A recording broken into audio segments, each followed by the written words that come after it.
Hello, Dr. Keysmith with you, Surgery Center of Oklahoma. Thank you for joining us in this video blog series. This is part 2 of the cochlear implantation blog that I wanted everyone to hear about.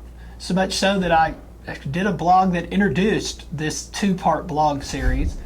We heard from Dr. Wolf, and you can understand why Hearts of Hearing as a nonprofit and charitable organization is so successful from the articulate leadership of a man like that. Now we're going to hear from Dr. Stan Baker, a surgeon that I've known for 15 years. I think we've worked for 15 years. He's a very skilled otologist and done many cochlear implant surgeries with him. And we'd like to hear from you now, Dr. Baker. Thank you for joining us. My pleasure, Keith. Thanks for asking. I'm asked lots of times in the clinic by patients and families, what is a cochlear implant? And a lot of people start off thinking it's a hearing aid. And in an extended sort of way it is, but in a bigger way, it's an electronic bypass for an ear that doesn't work anymore.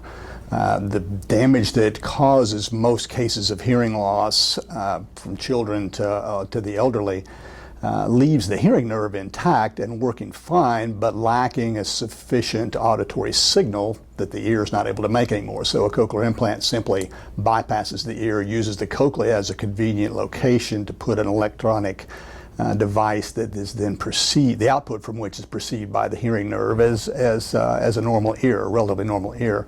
The results are dramatic in properly selected patients, and we have a long, strong tradition here in Oklahoma City of cochlear implant work dating back to Dr. Jack Huff, who founded the Huff Ear Institute here and was one of the original co-investigators in children's cochlear implants, where Dr. Wolf's Hearts for Hearing group makes such a dramatic impact.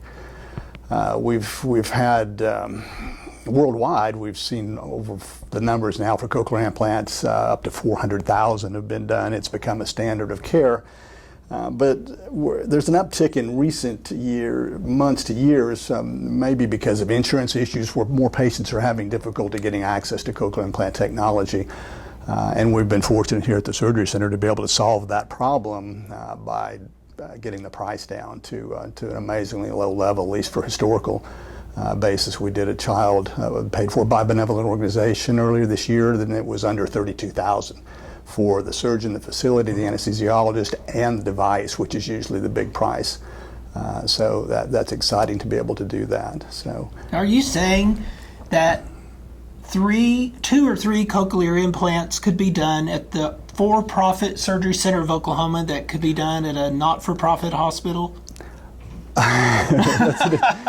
That's an interesting concept, Keith.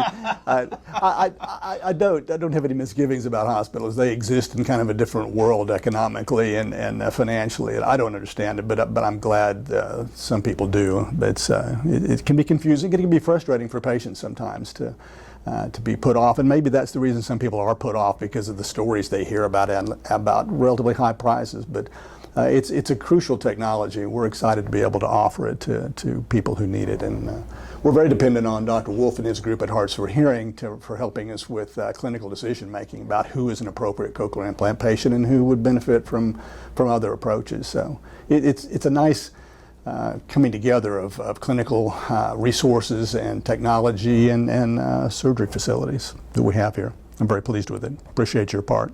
Well, thank you, Dr. Baker. Dr. Wolf, thank you for sticking around for part 2. You're very welcome. Thank you all for joining us. You can see why I'm so excited about this technology, and because the prices of these procedures and these implants are typically so high. This is an area where the Surgery Center of Oklahoma truly is making a difference with dedicated people like Dr. Wolf and Dr. Baker and their teams.